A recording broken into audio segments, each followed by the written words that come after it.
Profesor Javier, en esta segunda parte de la entrevista quisiéramos que empecemos ya a hablar más de la Universidad Pontificia Bolivariana, todo lo que ha ido significando en el transcurso de tu carrera profesional. Y me gustaría que empecemos por esa historia de la matrícula a la Universidad Pontificia Bolivariana y esa aparición providencial del profesor Enrique Giraldo, ese día, que ese día, según lo cuentas aquí pues en el libro que tenemos para mostrarle a nuestra comunidad jurídica, ibas en compañía de Carlos Ernesto. Hombre, pasó lo siguiente. Yo estaba validando el bachillerato, pero todavía andaba en quinto. Y para usted validar el bachillerato tenía que hacerlo en 7 años. Y yo estaba haciendo tercero. Si uno estudiaba por el bachillerato nocturno. Pero entonces yo, para evitar tener que estudiar tanto tiempo, logré conseguir por vías legales la autorización para validar el bachillerato. Entonces estábamos conversando todos los amigos que se iban a presentar en la universidad: Carlos Ernesto, Albeiro Díaz, Javier Tamayo. Carlos Jaramillo no era de La Barra porque él vivía en otra parte, cerca de otra parte, mejor dicho. Y entonces yo le voy a decir a usted dónde nace el abogado, que no tiene pierde. Resulta que estaban leyendo el reglamento de la inscripción. Entonces decía, requisitos: el aspirante a ingresar a la universidad tiene que presentar una certificación de que está cursando sexto bachillerato. Entonces me fui y presenté, y me surgió la idea, y le pedí a la secretaria del MUA que me diera una certificación, ya que yo estaba validando el sexto bachillerato. Y en esa semana validé 2 materias, validé dibujo y cualquier otra materia de esas. Sí, que eran complementarias. En relleno. Entonces, esta señora me ayudó y me dio la certificación. Yo me fui y la presenté, y Alberto Londoño, que era envigadeño de pura cepa y que conocía todos los avatares de la vida mía, me dijo: ¿usted dónde era esto? Y le dije: pues yo estoy validando el bachillerato. Ah, no, yo no le recibo eso. Yo no, venga mañana, hable con el rector. Entonces, Alberto se entró por allá y una secretaria que había me dijo: esto lo define el doctor Enrique Juan de Dios Giraldo Suárez, sí. que es el secretario general de la universidad. Sí. Entonces yo arranqué con Carlos Ernesto, diciéndole: Carlos, no jugamos más con esto. Yo me pongo a estudiar a terminar de validar el bachillerato con calma, y ya después me presento a sociología, porque yo no creo ser capaz con derecho. Me dijo: no, camina, no. Entonces, llegamos, eran las 6:03 más o menos de la tarde, cerrada la Secretaría General. Le dije: no huevonemos más, Carlos Ernesto. Vámonos, que yo ya estoy desesperado. Y me dijo: no, camine, pues vámonos, que ya no hay nada. Cuando, en sentido contrario, venía un señor robusto, moreno, de gafas oscuras, muy elegantemente vestido, y fue sacando las llaves, un llavero esos de que se metían al bolsillo. Entonces, a la orden, jóvenes. Y le dije: doctor, usted tiene 2 minutos, yo le planteo una cosa, a ver usted que me puede ayudar. Y ya usted lo debe saber, y usted también, Federico, pero si no se lo recuerdo. Cuando usted tenga un problema bien berraco, deposítele la solución a un tercero que tiene la posibilidad, porque usted le da la posibilidad de ser magnánimo. Y el magnánimo que logra un acto de magnanimidad experimenta una satisfacción enorme. Entonces le dije: hombre, yo tengo esta aspiración, pero Alberto Londoño no me quiero matricular. Y me dijo: yo tengo que irme ya mismo porque me están esperando para entregar unos diplomas de grado. Véngase mañana a las 8 de la mañana. A las 9 ya estaba inscrito en la universidad. Bueno, yo hice sexto de bachillerato Que haciendo hoy 11. primero. Sí, que hoy es 11, Claro, pues. hoy es 11. Mientras hacía primero. Y no me va a creer, los diplomas dan fe de eso. Yo terminé primero la carrera, el primero de Derecho, que la validación. Oh, Que me quedaron faltando física y química. ay. Entonces, Entonces, el diploma de grado del colegio sale. sale con un grado, con una fecha anterior. Entonces, la universidad me dijeron, presenten los exámenes, pero no le damos la nota hasta que no traiga el diploma. Tiene todas estas vacaciones. Me voy a descabalgar esas materias. Bueno, ahí tiene un poco de historia Sí, que pasaron. total. Y entonces,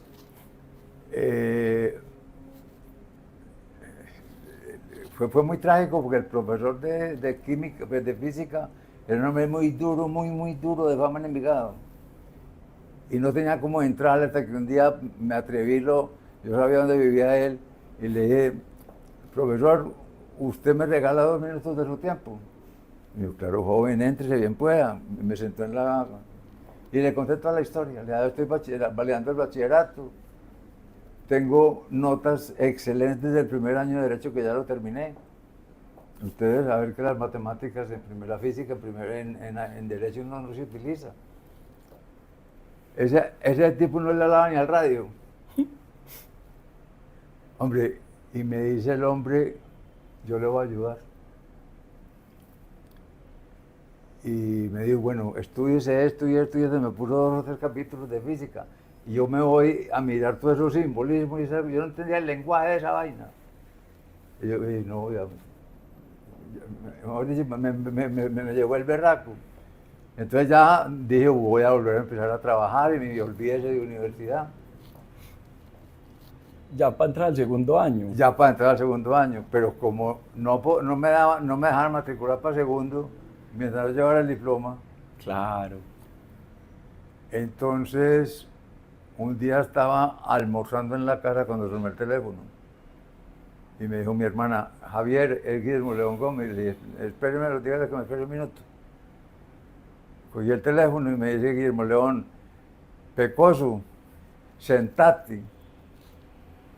Y le dije, ¿qué pasó, hombre? Y me dijo, se acaba de pegar un balazo el profesor de física. Ay, mira ese azar de la vida. Claro. Y entonces, mira el conflicto tan berraco, porque seguramente nombraban otro profesor y las cosas se volvían más fáciles. Y entonces, el tipo se murió, ya no tenía que validarla con él, y nombraron de afán otro profesor, que me hizo las cosas mucho más fáciles. Mira. Bueno, entonces, terminé el diploma, terminé el sexto, me dieron el diploma, pero ya me habían dado... Ah, es que este tema de la validación es al final de la carrera. Sí. O sea, yo tracé toda la carrera. Sí, señor. Con esa arma, con esa espada encima, que me faltaba validar física y química. Claro. Claro, entonces cuando termino la carrera, que yo tenía todas las materias ganadas, pero no me daban los exámenes, no me los entregaban. Entonces me fui, presenté el diploma, me lo dieron en edad de carrera, pues sin ceremonia de ninguna índole. Lo llevé a la gobernación, que había que llevarlo, que le pusieran un sello. Y fui, lo presenté a la universidad y me dieron una entrada a segundo. Ah, qué maravilla. Qué historia. Ya que son todas una serie de cosas a punto del abismo. Así es. Y lúchela por ese lado y salga por este otro. Pero bueno, y ya toda después esa tenacidad. entro a la Sí.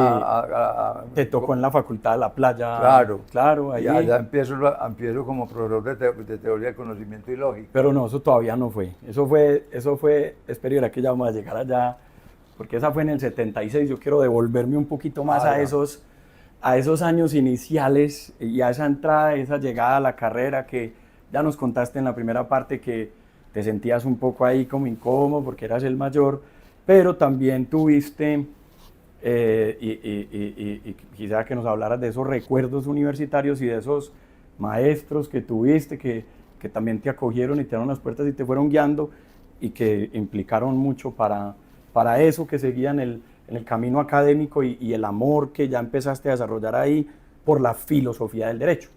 Entonces, nos contábamos ahorita que preparábamos esta entrevista del profesor Germán Giraldo Zuluaga, que después de magistrado, Ignacio Moreno Peláez.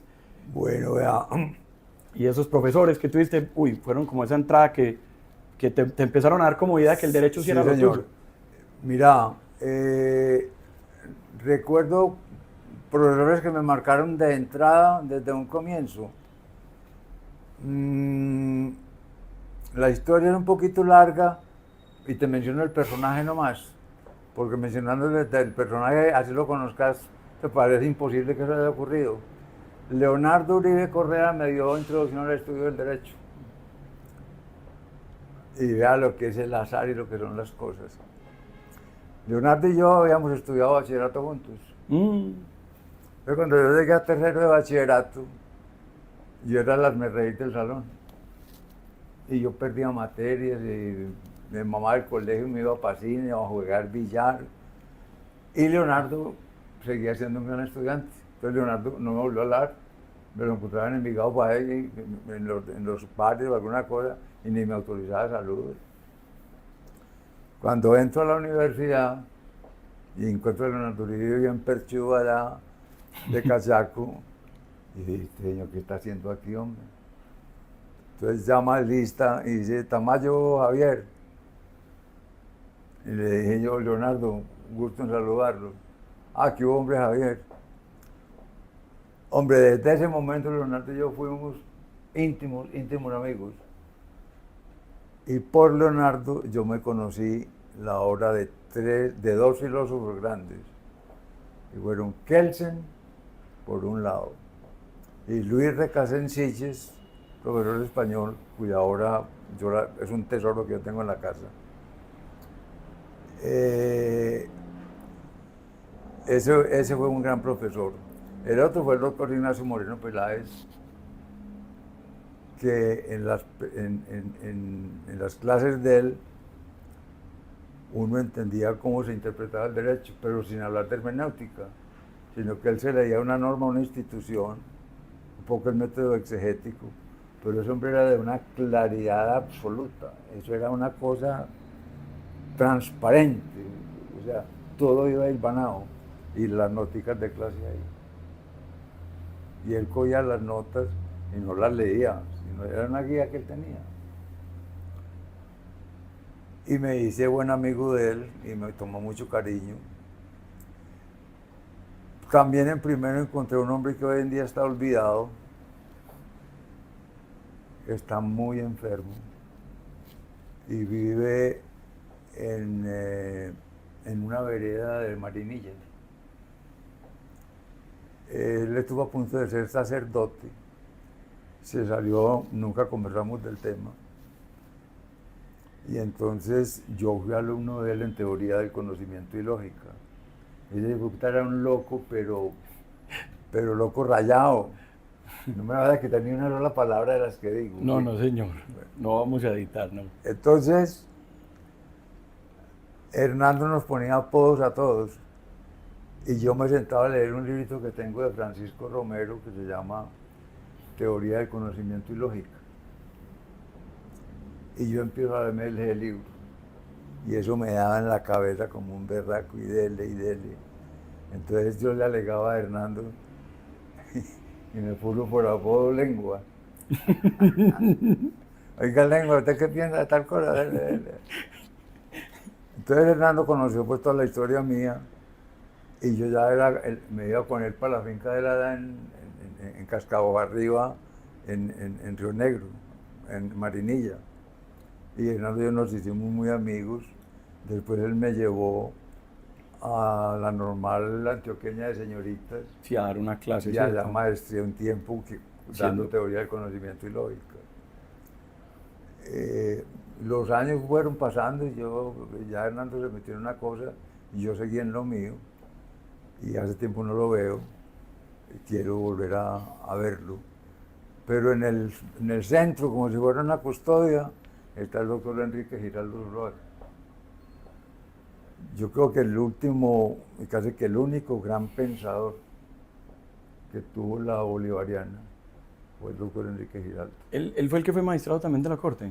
Él fue magistrado de la Corte también, pero fue magistrado en un periodo muy tétrico del país, que él fue magistrado de la época de Rojas Pinilla. Ah, ok. Y eso le trajo a él Sí, porque muchos generalmente problemas. está la confusión entre los dos, Germán y Enrique, pero este es Enrique. Este es Enrique. Sí, señor. Enrique Giraldo Zuluaga. Pero Enrique era el ideólogo de la curia en materia dogmática. Y a mí no me tocó esa época de él, porque ya él estaba retirado y lo retiraron y lo derrotaron los miembros de la clase política conservadora de Antioquia. Pero algún día Carlos Jaramillo se consiguió, yo no sé dónde, una gaceta de esas o alguna cosa. Hombre, eso era digno de la Asamblea Francesa o alguna cosa, o lo inglesa.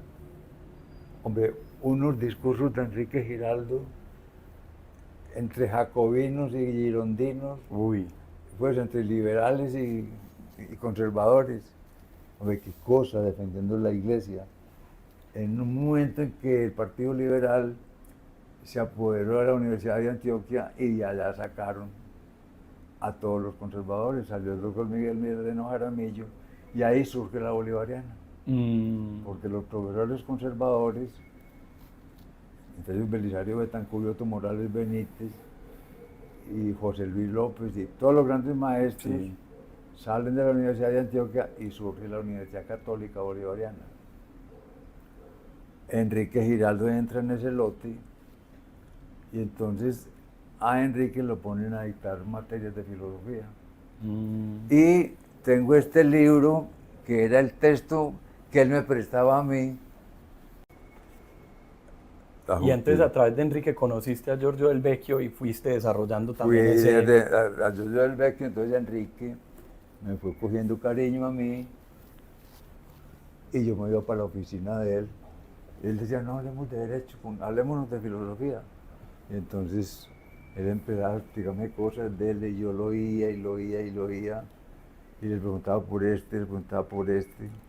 A ver, qué memoria, qué conocimiento salir. No, él era un pro hombre. Pero era un hombre castigado por la vida. Y cuando uno lograba ser amigo de él, se daba cuenta de las grandes tragedias que lo afligían. Bueno, y nuestra amistad tuvo un percance que se solucionó 3 meses antes de morir él. Yo pedí permiso en la casa de él para ir a visitarlo.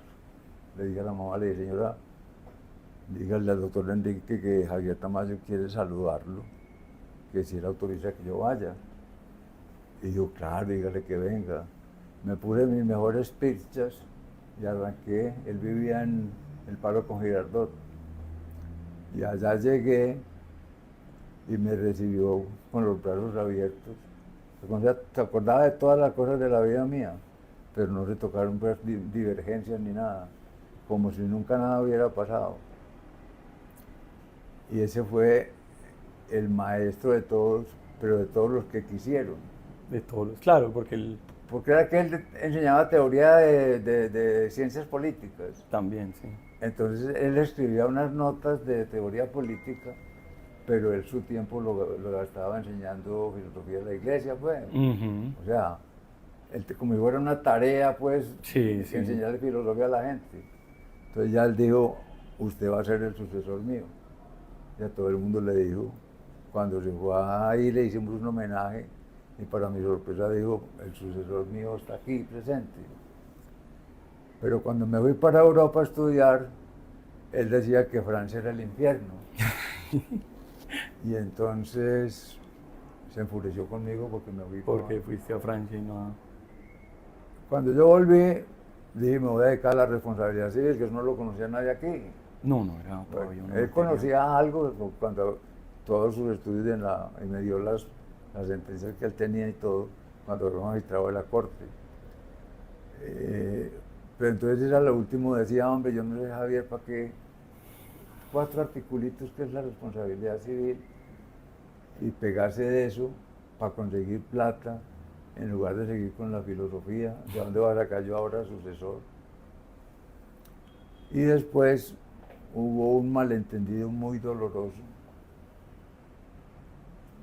que no traigo a colación, no por vergüenza ni porque haya nada oculto, ni malo, ni de parte de él, ni del tercero de que yo hablo, ni mía tampoco, son cosas de la vida que se presentan. Sí, sí, sí. Y eso hizo que él me retirara la amistad. Sí, pero ya después contaste que hubo ese... Sí. Hay Esos son mis profesores. hay una anécdota curiosa ahí que para la comunidad jurídica va a representar algo de sorpresa, y es cuando tú empiezas a ver clase, te toca clase con Luis Gabriel Botero, Sí. el profesor pues, legendario de la Sí, universidad sí, junto sí, contigo. sí. ¿Cómo fue esa experiencia de clase con Luis Gabriel, que a muchos pues les traía mucha alegría, porque también siempre fue un profesor muy, muy competente y muy claro en sus conceptos? Hombre, vea, esa fue... Claro, porque ahí está claro que tú entraste, como dicen, en una vocación tardía al Claro. derecho, pues, si se puede decir así. Yo digo que entraste en el momento perfecto, pero... A ver, yo entré y empezó a irme muy bien. Pero traer a colación de estas cosas me da vergüenza contigo por la altura de tu programa. Pero tuve un fracaso amoroso, dito en abril, en una Semana Santa. Y una novia que yo tenía en ese momento vio que yo no iba para ninguna parte, que iba de tumbo en tumbo. Bueno, y la novia se acabó. Y entonces a mí me dio, hoy en día dicen tusa, me dio un guayabo el berraco. Y no era capaz de estudiar. Y vos no me vas a creer, y nunca nadie creyó, que yo en el primer semestre, las materias eran anuales, en el primer semestre perdí títulos, valores y sucesiones. Yo perdí sucesiones con Luis Gabriel. Dios mío. Qué miedo el mío allí. Entonces yo, en el segundo semestre, dije, no, yo no puedo sacar de aquí ya, pues si yo pierdo estas materias, ahí se me jodo. Y me puse a estudiar títulos, valores, que era Luis Javier Lopera, el profesor, y las sucesiones. Y yo empiezo a entender la vaina. Entonces, esto me lo contaron unos compañeros después de lo que te voy a contar. Cuando en el primer semestre Luis Javier Lopera va a dar la nota, dice Javier Tamayo, 1. Y todo el mundo dice, ¿qué pasó aquí? Digo, es que ese está creyendo que la clase se la va a poner de ruana.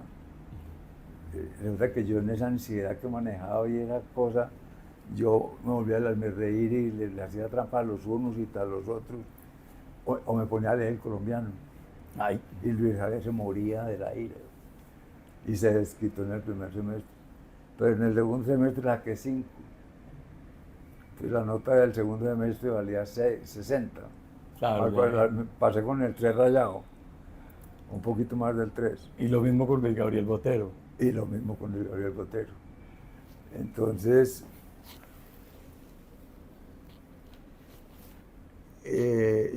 ya terminé bien con Luis Gabriel Botero la clase y en fin. Pero con Luis Gabriel surge la amistad, porque cuando yo me voy a ir para Europa a estudiar, alguien me dijo, Luis Gabriel Botero acaba de llegar de allá. Entonces yo le pedí una cita y me fui a hablar con él. Me dijo, ¿qué hubo, Javier? ¿Cómo te va? Le dije, bien, doctor Luis Gabriel. Muchas gracias. Hombre, vengo a pedirle consejos y y opinión a ver qué dice. Yo quiero irme a estudiar a París, ¿usted qué piensa? Y me dijo, váyase para París mañana mismo, que el diablo comienza en Puerto Berrío. Dele para adelante, váyase para allá. Entonces ya me fui para allá, iba a estudiar, y a mí la visa de estudiante me la dieron con una matrícula en la Universidad de Nanterre, que era la Universidad del Marxismo, para estudiar criminología. Claro, porque ahí sí, al final de la carrera estabas con esa inclinación más hacia el derecho penal, claro. Y ahorita hablamos un poquitico de eso. Entonces, yo estaba decidido a estudiar criminología. Y un día, uno de los placeres míos y que más le agradezco a la vida de haber vivido en Europa, era salir todos los días de la universidad y pararme a ver los titulares de los periódicos del día y de las revistas que salían. Entonces, me pongo a ver el periódico cuando en Le Figaro, por ahí a 6 columnas, Pablo Escobar asesina a juez en el centro de Medellín. Ni siquiera veis en Medellín, Colombia, ya no es necesario. Y entonces me pongo a leer, la mató aquí en el Palo, en la Oriental con el Palo, no con Maracaibo. Sí. Hombre, yo quedé de psiquiatra, de verdad, yo era un solo temblor. Y yo dije, se nos vino una guerra que nadie la ha querido ver. Y me fui desplomando, estuve a punto de venirme. Y el doctor Ignacio Moreno hizo un viaje a París, ya nos encontramos en agosto. Y me vio muy triste, me dijo, Tamayo, váyase para Medellín, no sea bobo, usted no le ha perdido nada aquí. Pero piénselo bien, porque no sea un capricho, pues, de... Sí, total. Entonces un psiquiatra que conocía allá, era un hombre muy prestigioso, psicoanalista. Apellido Ramírez. Ahí lo... No, ese es Ramírez, que es muy amigo mío. Ok, que era ese otro. Este es un psicoanalista que era psicoanalista de Ramiro. Ah, ok. Y Ramiro me llevó allá. Sí. Se llama Juan David Ignacio. Es un argentino, un gran exponente del psicoanálisis a nivel mundial, con libros y todo. Y yo llegué a hablar con él, y después de que me oyó una hora me dijo, pare joven. Yo paré, y en 5 minutos me dijo más o menos lo siguiente. En primer lugar, yo no sé usted qué está haciendo en París. En Medellín tenía vehículo, tenía casa grande, tenía finca de los papás, tenía novia, tenía posición universitaria, tenía posición laboral. Yo trabajaba en Univán. Sí, ahorita ya volvemos allá. Y entonces, en esa yo había tomado la idea de venirme. Y entonces, Cecilia María Vélez, que fue ministra de Educación. De Educación, perdón, sí. Estaba viviendo en Lovaina, haciendo economía, y yo tenía la dirección de ella, y le escribí y le dije, Cecilia María, anda a la Facultad de Derecho y preguntar si tienen alguna cosa en seguros.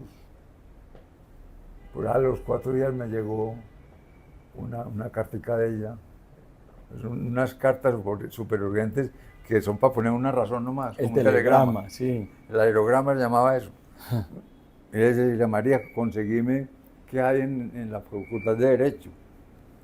Como a los 4 o 5 días me llegó una carta de ella. Ahí le envío la inscripción. Ya tiene el puesto asegurado, tiene que venir a firmar la matrícula y a organizar todo lo de su ubicación y en fin. Entonces me fui y era yo en el camino decía, si me voy para Colombia cojo el tren del aeropuerto, si me voy para Lovaina cojo hacia la derecha, que es donde está la ciudad universitaria. Hombre, faltaban 20 metros y era yo, cojo para acá, y eso definía mi vida. Y te dije, me la voy a jugar la última, me voy para Lovaina. Hermano, a los 2 días yo ya tenía apartamento organizado. Dormí en un colchón la primera noche. Y ahí Bueno. es donde ya empezás más en el campo de la responsabilidad civil y Sí, seguros. entonces me encuentro ahí, así estudiaba la economía, la materia llamaba Economía y Derecho de los Seguros, pero ocurría lo siguiente, Alirio, que aunque parezca mentira, todas las facultades serias estudian al mismo tiempo Derecho de Seguros y Responsabilidad y Transporte. ¿Por qué? Porque muy buena parte de los seguros, aquí no tanto porque aquí no es una ciudad especialista en transportes, no es un puerto, no es nada. Bélgica sí, porque Amberes es como el 4º o 5º puerto mundial. Sí, Amberes. Entonces allá enseñaban Derecho Marítimo y enseñaban Responsabilidad Civil a profundidad. Por eso era. Entonces yo encuentro al que fue mi mentor en Responsabilidad Civil, que era el genio de Europa en esa vaina. Entonces, ¿Nos recuerdas el nombre para la se llama Roger Alc. Roger Alc. Estuvo donde usted está sentado. Yo lo traje aquí con otros 7 profesores franceses a un congreso que dimos aquí mismo en el 2º piso de acá de Oviedo, de San Diego. San Diego, sí, señor. Ese fue el gran maestro, el gran descubridor. Yo veía a ese señor que fumaba pipa dando esa clase en un auditorio grande con 300 tipos con grabadoras. Ve qué claridad, Lirio. Qué maravilla. Señor, era como si estuviera enhebrando algo y iba montando dele. Yo veía que los muchachos, él dice alguna cosa, los muchachos sacaban un lápiz rojo, un marcador. Por a los 3 minutos, todos sacaban un marcador azul. Y yo decía, estos muchachos son bobos. Para uno haciendo una especialización en una universidad de estas y utilizando marcadores. Resulta que ya tienen tenían, no sé si todavía la conserven, tenían una costumbre muy hábil y era que si éramos, en ese momento éramos 14 haciendo la especialización y eran 5 materias. Entonces agarraban 3 y decían, ustedes 3 nos hacen las notas para responsabilidad a profundidad. Ustedes 3 hacen las notas para seguro marítimo. Mira qué bueno. Ustedes hacen las notas para seguros de vida, seguros de personas. Entonces esos muchachos olvidaban todas las demás materias. Iban a clase por ir, pero su trabajo durante todo el semestre era preparar notas. Y esas notas se preparaban no solamente con lo que estos profesores decían, sino con lo que decían los profesores de atrás. Y así fueron naciendo varios tratados. Mira, qué interesante. Y allá ellos nos dijeron, es que los grandes tratados son hechos de notas que los estudiantes van tomando de varios profesores anteriores. Y ahí es donde surge el nombramiento de profesores agregados o auxiliares, todo eso. Y me toca a mí con esas notas me imagino entonces que era fundamental. Entonces, a mí, yo les dije a los muchachos, yo no soy capaz de escribir unas notas en francés. Yo converso con ustedes en francés, lo que sea, pero no soy capaz de escribir unas notas. Entonces dijeron, tranquilo, no se preocupe. ¿Quién quiere darle a Mesía Tamayo las notas? Entonces una señora, una muchacha, digo, yo me encargo y era la mejor en sacar esas notas. Entonces, cuando ya iba a empezar el periodo para preparar el examen, que eran 15 días, cada alumno de los 3 se presentaba con unos paquetes así, sacados en el mimeógrafo. Y entonces a cada uno le entregaban las notas, entonces cada uno se iba y cogía ese libro que no lo conocía ni por el forro y se estudiaba esas notas. Qué bien. Entonces así todos estudiábamos. Qué bien. Y me entregan a mi hija No, ese Dios paquete mío, allí. imagínate. Y aquí no hay nada que hacer. Yo quiero que nos devolvamos un poquito y hablemos de algo que estuvo muy presente en esa vida universitaria. Ya nos contaste en Medellín, también de esa vida universitaria en el exterior un poco. Y fueron los IUS envigadeños. Que Bueno, hablaros un poquito de ellos y siento que fue un ascendente bonito porque al final casi que hiciste oficina con Carlos Jaramillo claro. y empezaron a trabajar en temas de derecho penal hasta que ya vos decidiste pues, viajar y ya nos contaste cómo fue, pero si puede ser Bueno, una a nota ver, ahí corta de los IUS envigadeños para otras a preguntas ver, que quiero hacernos había de la barra a la que yo pertenecía, optaron por derecho las siguientes personas. Albeiro Díaz, que fue un gran amigo mío, un muchacho muy inteligente, muy querido, muy buena gente. Después Carlos Ernesto Molina, después un muchacho que se llama Francisco Javier Tamayo Restrepo. Estaba yo y Héctor Hoyos Héctor Hoyos también estaba, claro. y Carlos Jaramillo. Claro, y bueno, pero Carlos no pertenecía a la Carlos barra no de pertenecía nosotros. a la barra todavía, ok. Claro. Pero les llamaban los IUS envigadeños, eso eran los... Claro, lo que pasa es que a Carlos no lo dejaban juntar conmigo porque yo era un pan perdido, como decían las mamás. Una mala influencia. Una mala influencia. A nadie lo dejaban juntar conmigo. Ni a Tomás González, el escritor, ni nada, que todos eran más o menos conocidos. Entonces, Carlos nunca me habló a mí ni yo a él, pero los dos sabíamos quiénes éramos.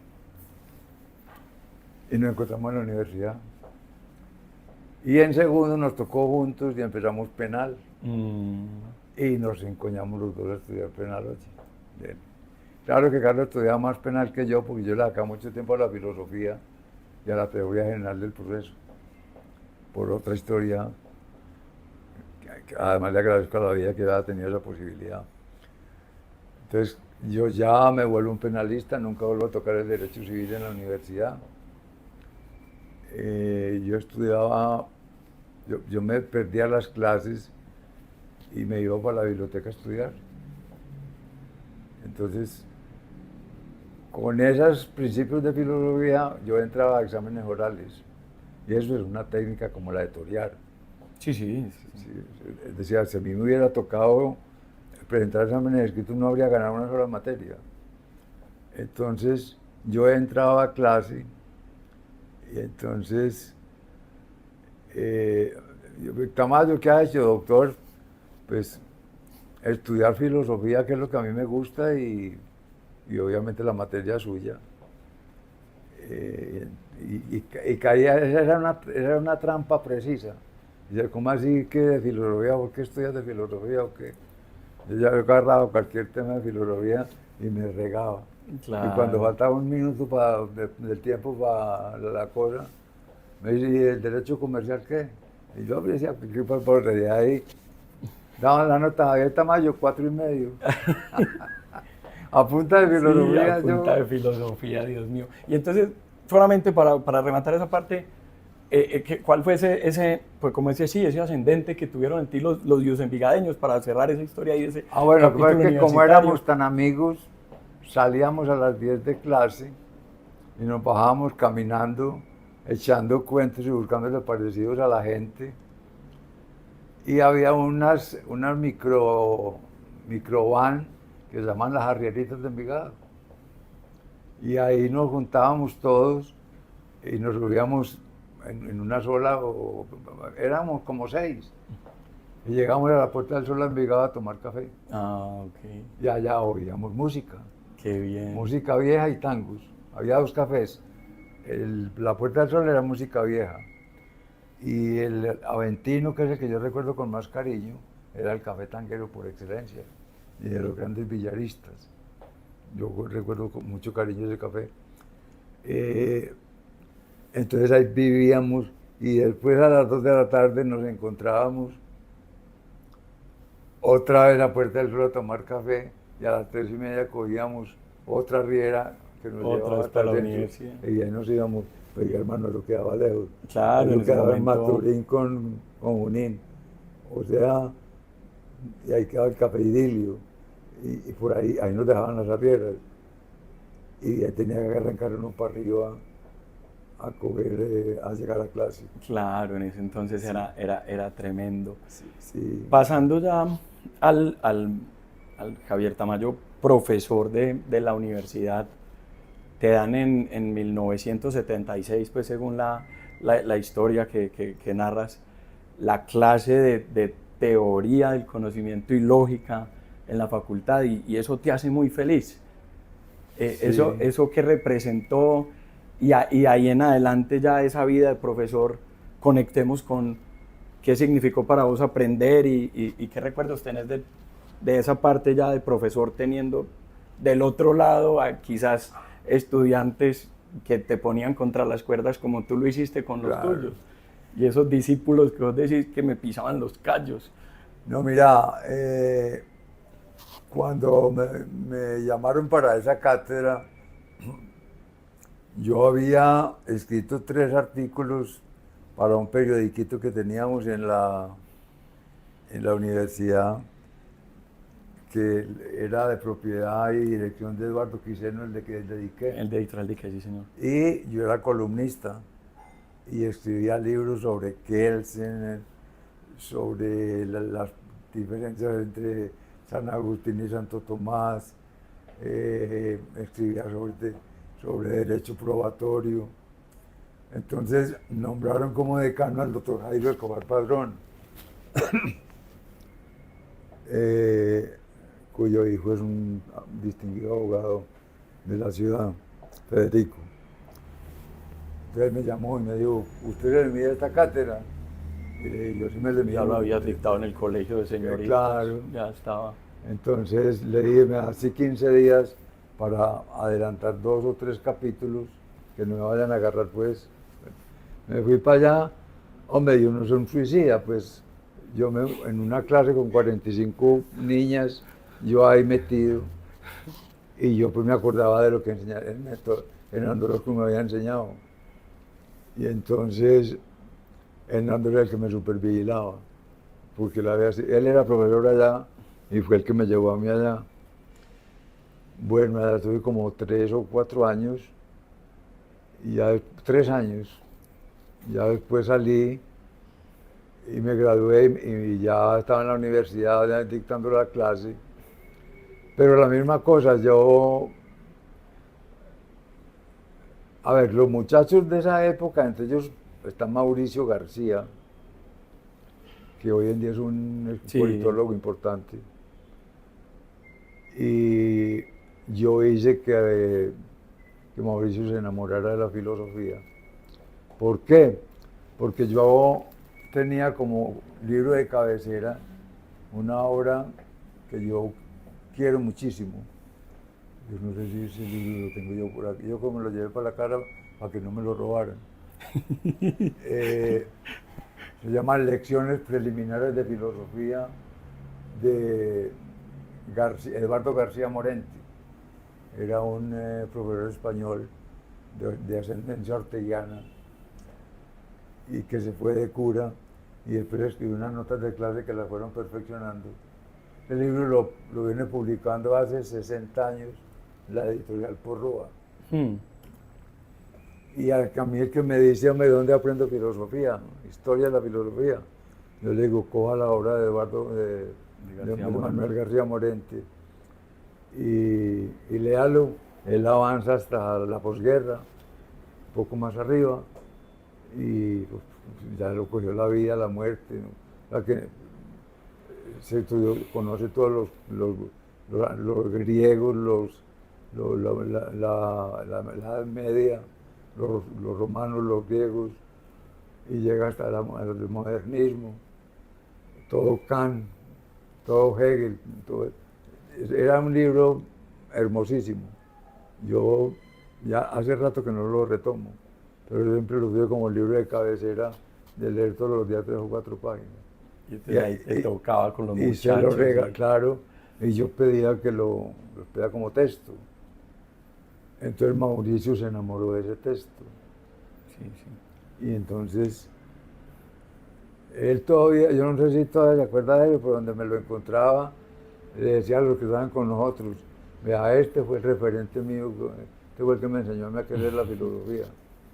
Ya después Mauricio creció mucho y de vez en cuando lo veo por ahí y me saluda Sí, muy amable. hace poco lo tuvimos en la universidad, Sí. hablando del cumplimiento normativo, el cumplimiento Sí. de las normas y todo eso que hay detrás, que interesante. Y entonces luego de esa clase de teoría del conocimiento y lógica, ya ahí empezaste a seguir haciendo tu carrera y fuiste pasando pues al resto de materias hasta que ya después de volver de tu viaje al exterior, ya retomas ya así las materias que querías que eran seguros. A ver, claro, pero yo salgo de la universidad y me meto con la clase de teoría de conocimiento y lógica y a ejercer el derecho penal Sí, con Carlos Jaramillo en Envigado, a todo el frente de la clase, de la cárcel.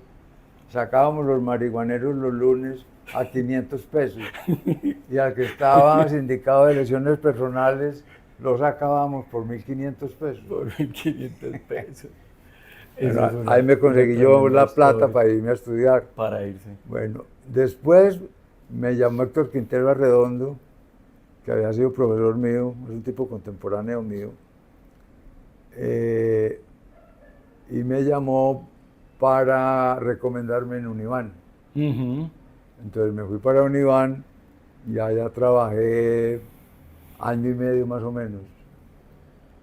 Y me tocaba la parte jurídica, administrativa, pues llevar los archivos, conseguir un abogado para tal cosa, pero yo no tenía la oportunidad de aprender derecho. Hasta que ya, por una pelea que tuve con una novia, Jesús Vallejo me dijo, hombre Javier, vos que has soñado toda la vida con irte para París, porque no aprovechas este interregno y te vas. A los 15 días ya tenía la visa. Qué maravilla. En esa época todo era muy fácil. Claro, era un poco más fácil. Y entonces ya venía pues el problema si se arreglaba o no se arreglaba el noviazgo y en fin. Y se arregló, yo me fui y estando allá se volvió a desbaratar. Esta vez estaba pegado con babas porque un problema que no se soluciona con calma. Sí, no. Lo que hace es engordarse. Así es, o chutarlo para adelante hasta que chutarlo para adelante, eso. Y entonces cuando volví, la volví a encontrar. Y ya no, ya éramos personas distintas, claro. Ya las escalas de valores. Cuando ya regresas, ya decís es litigio y oficina propia, porque litigio ya ahí no, oficina, no hubo más empleos pues formales nada, como los que fueron hasta ese momento que... Nada, nunca tuve... Ya fue tu dedicación al litigio más, y esa combinación con la cátedra. El gerente de Univán, Rodrigo Jiménez Pinillos, ese hombre era muy serio y muy regañón, pero yo lo quería y lo admiraba mucho sobre todo. Entonces, él se alegró mucho de ver que un muchacho que había pasado por allá por la oficina sin dar rendimiento viniera con un título de lovaina. Entonces me dijo, ¿usted qué va a hacer? Y le dije, vamos a montar la oficina. Y me dijo, ¿quieres ser asesor de nosotros? Y le dije, sí. Y ya tiene la oficina, y yo no tengo oficina ni nada, ni tengo muebles. Y me dijo, vaya donde Jorge Humberto Correa y dígale que le haga un cheque por 100.000 pesos de préstamo. Había como una natillera, una cooperativa de trabajadores, sí, que la manejaba Jorge Humberto. Con esa oficina, con esa plata, compré una oficina en el edificio Bancolombia, en toda la esquina de Colombia con Junín, y compré unos muebles, muebles que tuvieron muchos años rodando por todas las oficinas mías. Y ya después dije, bueno, ahora vamos a ir a trabajar. Y me metí de lleno y empecé a dictar conferencias de seguido sobre temas de responsabilidad y me sentaba y escribía borradorcitos. Crearon en la universidad una revista y yo cada mes entregaba un artículo. Pues yo llevaba en la cabeza que ese artículo hacía parte de una obra que ya iba en del creación, capítulo que iba en creación. hasta que escribí el primer tomo. Hay una, pasando ya como a estos temas de recomendación de carrera y herramientas, hay algo que siempre han reconocido y que ha sido, digamos que parte de la innovación de la obra y fue que quizás arrancaste con método y sistematización a hacer la casuística como una herramienta de aprendizaje pedagógico y que incluso escribiste por allá un artículo y lo publicaste y que eras famoso y contaban pues algunos de los chismosos que nos contaron para esta entrevista que era bastante agradable llegar a ver al doctor Tamayo Jaramillo vestido con bata de doctor, desempolvando la Gaceta por allá en la biblioteca y buscando las sentencias que posteriormente iban a ser parte pues, de esta obra del Tratado de Responsabilidad Civil y que fue como en ese momento ese parteaguas, digámoslo así, porque la formación jurídica venía muy de base del análisis normativo, pero no había todavía tenido ese desarrollo y esa alimentación de la jurisprudencia. ¿Cómo logras eso y qué pasa para llegar ahí? Hombre, vea, lo de estar en barrio con una escoba haciéndole así a las Con bata gacetas blanca. judiciales, sí, es cierto, porque la bata blanca es exageración. Y me inventaba un chisme, todo lo que usted quiera, pero yo gozaba con eso, pues. Y la verdad es que yo era muy montañero para hablar, como sigo siéndolo, pues. O sea, yo tengo lo siguiente, cuando estoy oficiando de abogado, soy el tipo más serio y más doctor. Pero yo dejo la abogacía, pues me voy para la calle, o me voy a tomar tito con los muchachos o alguna cosa, y se queda a otro lado el derecho. O sea, mi vida no es jurídica, mi vida está compuesta de muchas otras cosas. Pero yo en la clase me comportaba así. Entonces, en el libro de Luis Recasens, que se llama Panorama del Pensamiento Jurídico del siglo XX, había un capítulo sobre la metodología del derecho de Colin on the Way, que es un filósofo americano, que fue el que inventó la teoría del caso. Y es el gran referente de la educación americana. Entonces empecé a leer eso y me di cuenta que por ahí estaba la cosa. Entonces yo escribí lo que se guarda de la obra mía metodológica, que los estudiantes todas la guardan, son 120 principios de responsabilidad, donde está toda la materia, comprimida en 120. Entonces yo todos los días tomaba lista y cada uno tenía que leer un principio. Qué interesante. Y al finalizar el semestre, todo el mundo se sabía los principios, ya qué quiere decir eso, qué quiere decir eso, y eso se iba engarzando con toda la materia. Entonces, el que no sabía al principio o no lo había leído, cero. Y así va Hablo llegando. machaca, pues. Entonces, así fue naciendo el amor por el caso. Entonces yo, en el segundo semestre, donde ya ellos tenían ciertas bases, yo les ponía, bueno, ya la teoría la tienen. Aquí está este caso, con estas preguntas. Ustedes, para poder resolver esas preguntas, tienen que, o ya se saben el tema y entonces no necesitan leer el libro, o si no, haga el hermano porque yo recojo el lunes. Entonces los muchachos llegaban a clase en un 90% con la materia preparada y las preguntas respondidas. Claro. Entonces yo recogía, antes de pasar al debate, entréguenme el examen. Me entregaban los exámenes, entonces yo decía, a ver, hombre, a esta pregunta, ¿qué respondió usted, Alirio? Entonces, decía, doctor, pero vea, es que antes de empezar a responder preguntas, varios tenemos algunas dudas. a mí eso lejos de enojarme me gustaba. Claro, claro. Entonces empezaban, es que estuvimos discutiendo sobre esto, entonces piensa en esto y esto y esto y esto. Entonces yo le decía, Federico, venga usted explique, denles la razón. Eso se volvía no un debate, sino un combate. Entonces yo iba fijándome, yo los ponía a todos a hablar. Y yo me daba quién había, yo no tenía tiempo de cualificar todo eso, pero me iba dando cuenta quién respondía bien, quién no respondía bien, o por lo menos quién no había estudiado. Entonces, el problema es que al terminar la clase yo les decía, el capítulo tal, de tal a tal página, para el martes. Doctor, pero pues tenemos que preparar otros exámenes. A mí me van a hacer de la casa. Ya la barra de amigos me echó. No hay problema, me hablé con los médicos o con los arquitectos para que sepa cómo es estudiar. Entonces ellos vivían furiosos conmigo y trataban de echarme seguido. Firmaban cartas, todo lo que sea, y los decanos siempre me respaldaban. Claro, porque era una... Y entonces, hombre, todavía hablo con muchachos o con señores ya grandes que me ven y me agradecen los benditos 120 principios y la casuística, los madrazos que me echaban.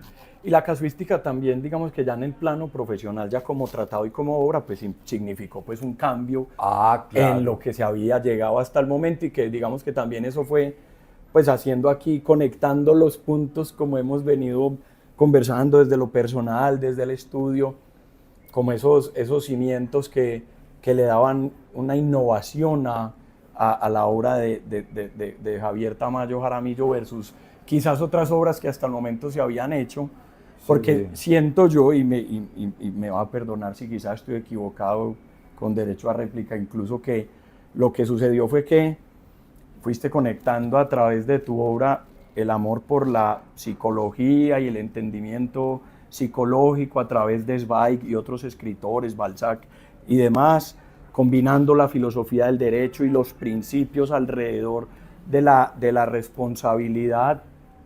La casuística la trajiste como para darle los matices diferentes a los casos, y finalmente pues eso todo llevando la casuística y los matices a los casos, de manera que le entregabas una obra que entendiera el público, claro, en general, como si el día que tú lo pensaste quisieras que esto también pudiera entenderlo la gente y tus amigos de Guayaquil, por donde empezamos, o yo nunca porque fue un lenguaje era un lenguaje muy asequible, o sea, no era un lenguaje con pretensiones intelectuales mayores, sino con una pretensión de una claridad, y es como yo lo vengo pensando alrededor de esta preparación, esta conexión de puntos que simplemente quería hacer acá para ti.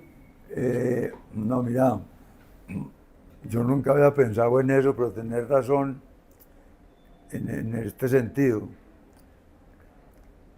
La obra mía trata de conectar la filosofía con el derecho. O sea, no es yo tengo un tratado de filosofía del derecho, y la decisión judicial, es el tema famoso. Sí. Pero realmente si uno agarra el tratado mío, la sola metodología y los planes que tiene son toda la filosofía cartesiana metida ahí. Así es. La sistematización. Claro, esta parte sistemática. Y en cuanto a la casuística, la manera de plantear ejemplos, eso sí lo aprendí de los franceses y lo aprendí leyendo libros de Colin on the Way en el derecho americano. Entonces eso sí sirvió para conectar. Y lo otro es que, aunque yo ya no voy casi a Envigado, mi familia todavía vivía después, pero no estoy metido ya en el ambiente, porque yo he intentado, pero cuando voy no encuentro a nadie. Entonces ya siento una especie de desarraigo que me duele mucho ver al pueblo ya. O sea, la casa ya no es la casa, el árbol ya no es el árbol. Las edificaciones viejas todas las tumbaron. De los cafés viejos no queda nada en el parque. Quedan unos cafecitos por ahí por los lados, a los cuales yo voy eventualmente.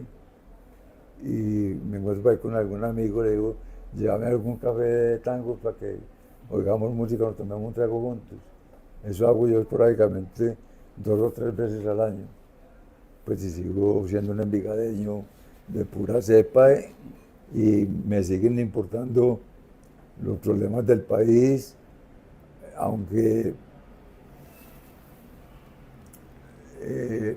ya estudio filosofía para mí solo. Correcto, claro.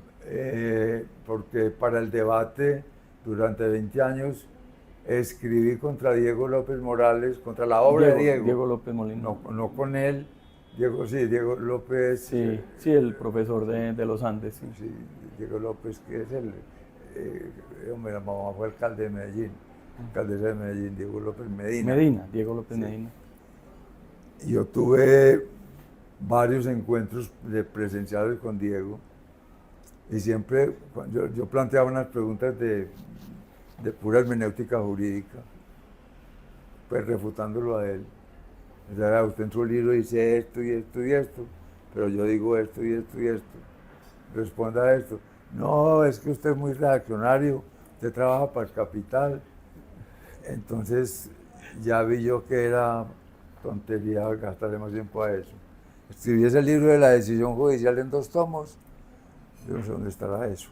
Sí, sí. Que ataca la obra de Diego López de punta a punta. Cojo, me tomo el trabajo de leer todos los libros de él. En un ejercicio de polemista intelectual. Sí, como no, te yo gusta. compro peleas jurídicas. Así es.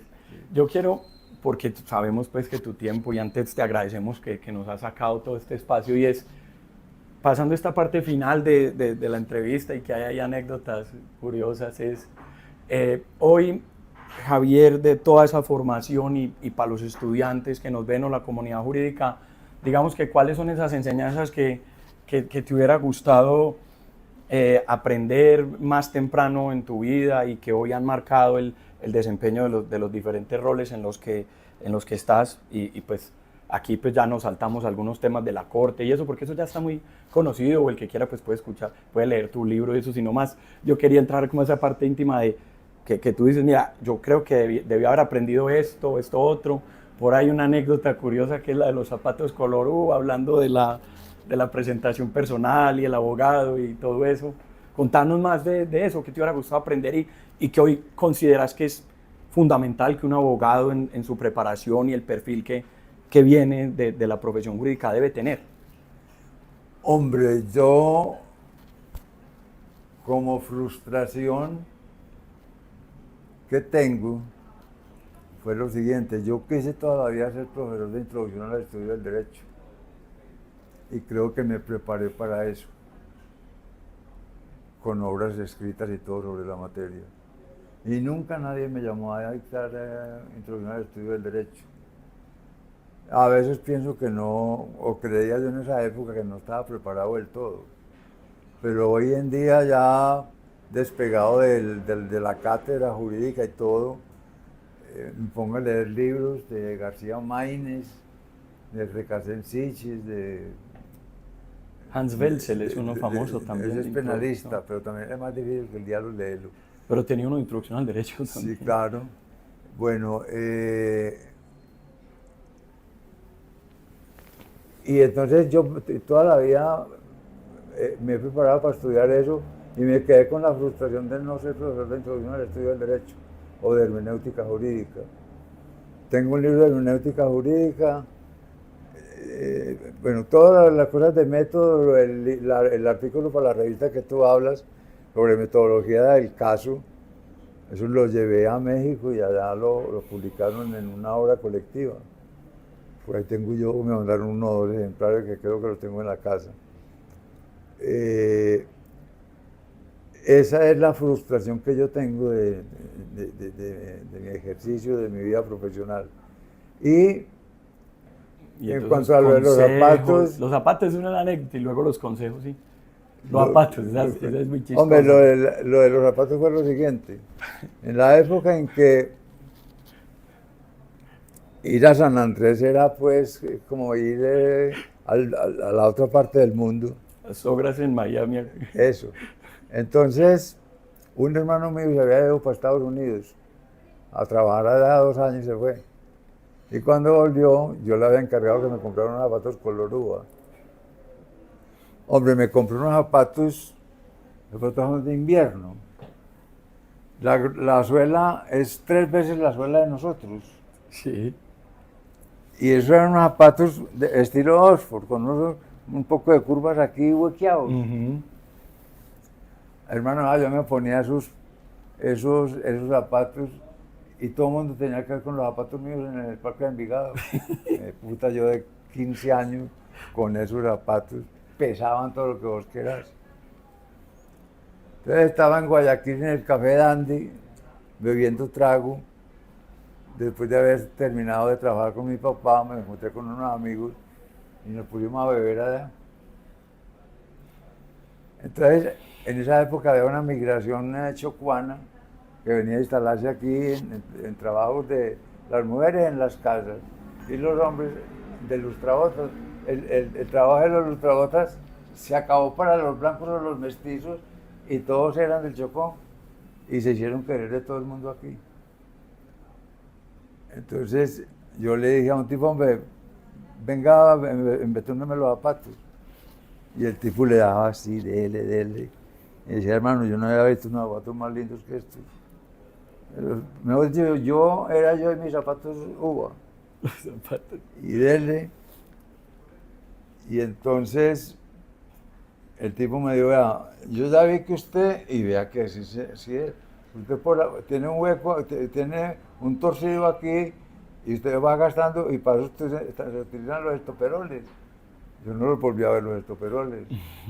¿Usted tampoco los vio? No, yo. Usted iba, hombre, yo no puedo creer. Usted está muy muchacho, pues, pero todavía no como para no conocer. Eran como unos pedazos unos bloques de acero. Sí, era como una platinita. Con tres, ahí una platina, ahí. con tres clavos, ellos lo torcían. Entonces, el tipo me dijo, bien, y me dijo, si usted fuera inteligente, le pondría otro aquí. Y yo ahí tomándome la cerveza. Cuando el momento se venía por aquí. Oiga, pues. Poniéndole. ¿Y usted qué está haciendo ahí? Me dijo, no. Esta belleza de zapatos no le pueden dejar perder. No. Hombre, arranca este huevón. Y un momento a otro, pero ahí se arrimaron todos los otros que vieron la tumbada que me estaban pegando. Y le digo, amigo, vea, échele para este lado. Bueno, entonces ya terminamos el zapato y me iba a dejar este con los estoperoles y este no. Bueno, me acuerdo que costó 17 pesos todo, que era pues sí. 170.000 por de hoy. Y a las 2 de la mañana, que se tenían que cerrar el café, había unos taxis que hacían en Guayaquil, Envigado. Entonces había que caminar 2 cuadras. Hombre Alirio, y yo pago y salgo con esos zapatos. Vea que se dé cuenta el hombre en la luna caminando, así, y eso chasqueaba, dele. Y de un momento a otro me metía una humedad y me pegué la resbalada del siglo. Ay, Dios mío. Óigame, yo dije todas las grandes del mundo, el carro se fue, ya no había taxis pues, me tuve que quitar los zapatos y colgármelos aquí y arremangarme los pantalones. Y entonces me tocó irme hasta Maturín, donde hoy en día está la iglesia, la cosa de Coltejer, bueno, que venden cueros y cosas de esas, a esperar que arrimara por casualidad un bus. Como a las 3 de la mañana arrimó un bus ahí y ahí me subí con los zapatos. Hombre, y se los llevaba el zapatero de Envigado a Jaramillo. Y me dijo, hombre, ¿quién fue el HP que te hizo esta cosa? Te tumbaron. Eso no se podía arreglar. Yo te los arreglo, pero te cobro caro. Le dije, arréglemelos, cóbreme lo que sea. Pero le cobro 25 pesos. Hágale. Porque me dijo, es que hay que arrancarlos uno por uno. O sea, más incumplido que a Jaramillo para unos zapatos no había, pero era un conversador sin igual. un seductor de la palabra, y se lo ganaba uno de cuento. Y yo, vea, aquí los tengo en turno. Y un día me aparezco yo allá a reclamarle los zapatos para una Semana Santa. Y me dijo, los zapatos se dañaron. Y dije, ¿cómo así? Y abrí una caja. Vea, hombre Federico, salieron de aquí, hay 1.000.000 de alambres. ¿Usted ha visto cuando desbaratan una llanta? Que eso es todo enrollado en alambres. Todos esos zapatos. Y eso así, vea. Y entonces me dijo, mi hermanito, se dañaron los zapatos, eso.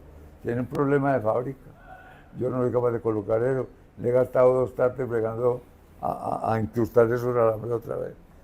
Eso, y ya no sé, ya es imposible incrustarlo. Claro. Y perdí mis zapatos. Ya está ahí, claro, los zapatos. Esa parte, y conectándola ya en esta parte final de esas enseñanzas, que tú digas hoy cuáles son esas enseñanzas que el abogado tiene que tener y que son necesarias aún hoy con los cambios actuales del mundo, ya para ir cerrando y agradeciendo pues tanta generosidad de tiempo. A ver, hombre, Alirio, vea. Pues eso, ya es entrar en un problema de que tú conoces mi visión jurídica de la Administración de Justicia. Yo creo que sin ser formalista, que no es lo mismo ser formalista y legalista que ser positivista e incluyente. Yo creo que el estudiante y el juez deben estudiar el significado de la norma con los 4 o 5 principios que tiene el Código Civil que siguen siendo válidos, sobre el método sistemático, el método contextual, el método literal, la interpretación de los contratos. Eso muestra que las normas nunca, por la incapacidad del hombre de meter en sus palabras la totalidad de lo que quiere regular, siempre quedan vacíos, sobran pedazos de norma, faltan otras normas. Claro, claro. El buen intérprete... Más hoy con la hiperinflación normativa. Claro, yo siempre les digo a los muchachos, el buen intérprete es el que descubre los vacíos. Completamente. Y busca las soluciones para los vacíos. Porque escribir sobre lo que ya está escrito y sobre lo que es claro en el código no tiene gracia. Total. Bueno, esa parte me parece que... Y eso conectándolo con algo que ahora hablábamos y que decías que es saber entender la intersección siempre entre las áreas del derecho, que a veces la hiperespecialización hace que los muchachos se olviden que el árbol hace parte del bosque y hoy ha sido también un poco de discusión, pero eso es lo segundo para que continuemos, perdón, que bueno, quise agregar ahí nomás. Ese punto es importante y yo te cuento que el haber estudiado metodología metodología y filosofía del derecho me ha permitido a mí cambiar de ser civilista a ser penalista sin mayores dificultades. Entonces, yo pues porque ya no conozco la normativa penal vigente, pero yo guardo mis libros de derecho penal y los pongo a leer y entiendo todo.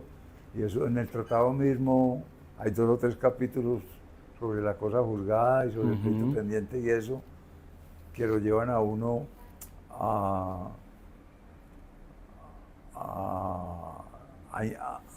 ser capaz de interconectar la transversalidad en la... Claro. Yo le digo a los muchachos que el derecho es como un mantel que cubre una bola redonda. O sea, no hay principio ni hay fin, porque en las universidades nuestras nos enseñan como si lo primero fuera absolutamente intencionable de lo segundo, sin darse cuenta que, y por eso es la casuística que tiene importancia, que yo pongo en un caso un problema que se resuelve con esta primera norma aquí, después brinca por aquí a otro país del Asia, y después brinca por aquí al Canadá. Entiendo metafóricamente todas las normas se van. Entonces yo digo, el derecho no tiene ni principio ni fin. O sea, es una obra sistemática, compacta, que el hombre, por comodidad, la ha dividido en códigos y los códigos en leyes.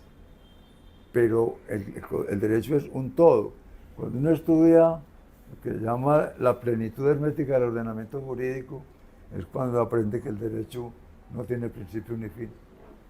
Porque normas que están en las primeras 10 artículos del Código Civil van a ser normas determinantes para la totalidad del código.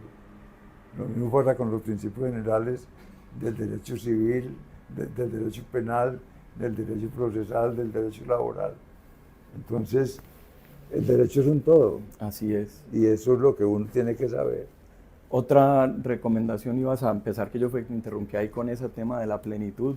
Viste uno, lo primero, el tema del método, el análisis, la plenitud del derecho. ¿Qué otras esas herramientas que tú hoy reconoces que deben existir en esa persona que quiere enfrentarse al derecho? Hombre, yo creo en una cosa, Alirio, que aquí los progres las enseñan en las universidades, pero nunca nadie las desarrolla en la práctica, que es la teoría de la argumentación. La argumentación. Sí. Yo tengo un libro escrito, eso es un libro, era una monografía que yo la pegué al libro de la decisión judicial y que tengo ganas de darle un vistazo nuevo y de modernizarla para publicarla. Sin argumentación no es posible ni siquiera conversar. De acuerdo. Es decir, y hay otra cosa que me preocupa mucho, que es lo que yo denomino la argumentación circular. Hombre, el que no resuelva, problema que no se resuelva entre 2 o 3 personas en 5 minutos, es porque uno de los 2 o 3 están equivocados. Si usted se sienta a conversar con una gente preparada, y usted también está preparado, y plantean una discusión, déle la palabra al otro para que le dé argumentos. Usted pide la palabra, la técnica de la argumentación es una cosa perfecta. La técnica de la argumentación. Y yo me leí con mucho detalle la obra de Robert Alexy, que es el clásico, pues, de la teoría de la argumentación nuestra, o en Occidente por lo menos. Sí, no, eso para mí es importante. Y en este lado, sí, porque en Estados Unidos está Chaim Perlman, que también es famoso y también tiene sus doctrinas, pues. Sí. Listo, argumentación, ¿qué otra interdisciplinaria, tú que has tenido tantos casos en el mundo de la responsabilidad médica que implica pues conocimiento médico, en el mundo de la construcción, o en el mundo de los proyectos, o en el mundo de los contratos estructurados, o en el mundo de los seguros, que hay tanta interdisciplinariedad en esas relaciones de los casos con las materias? ¿Qué recomendación entregarías hoy para los jóvenes? A ver, hombre, pues desde el punto de vista del eje central de mi disciplina es la responsabilidad civil. Sí, bueno, y los seguros, pues. Claro, los seguros también. Pero yo diría que estudien las materias que están indisolublemente conexas con la responsabilidad de los seguros. Por ejemplo, el que maneje seguros de vida tiene que saber estadística, tiene que saber matemáticas financieras, tiene que saber derecho laboral. El que estudie seguros de responsabilidad civil tiene que saber responsabilidad civil. Y esa responsabilidad civil a su turno tiene subcontratos grandísimos. Ahí está la construcción, por ejemplo, y los seguros de construcción. Una cosa es el seguro de construcción del inmueble, el seguro de daños por los daños que sufre el inmueble, y otra responsabilidad civil del constructor, claro, por daños causados en forma culposa. Y en matemáticas tiene que saber algo sobre matemáticas financieras para liquidar el valor actual de los daños. Eso es súper importante también, eso la es parte importante. de la matemática y el entendimiento de la lógica matemática, Claro, que eso también es... Es que estudiar el valor único de una suma única pasada, eso causa eso, ahí... claro, tiene unas fórmulas especiales. Ya hoy en día... Entonces, agradeciendo mucho al profesor Javier por su tiempo y para todos ustedes, comunidad jurídica, como clausura de esta temporada que ha sido tan maravillosa y de grandes lecciones, preparé un texto especial que quería darle de regalo y que quede como recuerdo al profesor, y se llama Semblanza para Javier Tamayo Jaramillo. Enfatiza que el resultado de su carrera tiende a una causa extraña. El azar y el contraste de sus pasiones se complementaron entre sí para elevarlo, como lo redactaría Stefan Zweig, a una figura visible de arquitecto épico del universo de la materia responsabilidad civil, y subirse directo al Olimpo de los grandes tratadistas latinoamericanos, con su obra destinada a la inmortalidad. Porque siempre existirá esa inquebrantable diferencia entre el tratadista y el autor de textos. El célebre doctor Tamayo, a modo de genio enciclopédico y universal, ha modelado todo un cosmos de gran envergadura alrededor de la conducta propia o de aquellos bajo nuestra guardia, las obligaciones, la reparación de los daños y su aseguramiento. Todo un gran sistema propio, con sus leyes de gravitación y figuras precisamente colocadas en un manto estelar de desarrollos conceptuales. Ha sido un ser genuino que, con la fuerza penetrante de sus argumentos, sumado a una curiosidad insaciable y a ritmo de tango, música que más atesora, como escribiría Santos Discépolo, buscó en países del exterior, lleno de esperanzas, el camino que los sueños prometieron a sus ansias, y que aún hoy lucha y se desangra por la fe que lo empecina en sus batallas personales y litigios profesionales, incluso contra quienes fueron sus cercanos discípulos. Continúa vigente como polemista intelectual, no solo desde su perenne afición por los conceptos filosóficos, a los cuales da rienda suelta en sus libros, columnas, foros y aulas de clases, sino puliendo los matices de sus tesis a la luz de la jurisprudencia como buen creador consagrado a una obra inacabada. Después de andar en contravía y por atajos, personificando la figura del abuelo, sin temor a la fealdad que traen los años, dejará lindas memorias a sus nietos como los amorosos recuerdos del jardín de la Casa Azul, vividos con sus padres junto a sus hijos Juan Manuel y Laura. Inspirado en lo que Homero Manzi narra en su Tango Sur, le quedarán las nostalgias de las cosas que han pasado, la pesadumbre de barrios, idílicos cafés y de su natal Envigado que tanto han cambiado, así como la amargura del sueño del sentido que soñó para el derecho y que agoniza a manos de indiferentes legisladores de inescrupulosas estirpes. A pesar de todo, continuará erigiéndose como figura que se resiste a la simplificación. Esto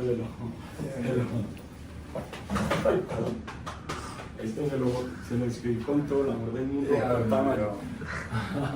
Yo no habría sido capaz de escribir. Y queríamos dejar entonces como cierre, y en agradecimiento a todos ustedes, el profesor está guardando el libro, y agradeciendo al profesor Tamayo por este espacio y por la generosidad de habernos no solo abierto las puertas de su oficina, mostrado su biblioteca, sus obras, sino también abrirnos las puertas de su intimidad para conocer todas estas anécdotas, que parte están recogidas pues en la obra, en Contravía y por atajos, pero que otras perdurarán también en la memoria y en el recuerdo, muy valioso para nuestra facultad, Universidad Pontificia Bolivariana. Agradezco mucho esta temporada a todos los miembros de la facultad, hoy a Federico Restrepo, también a la producción fuerte y poderosa de María Luisa Londoño y el apoyo de la decanatura Jaime Arrula Paucar y nuestro director Hernán Vélez. Muchas gracias y nos vemos en nuestra próxima temporada.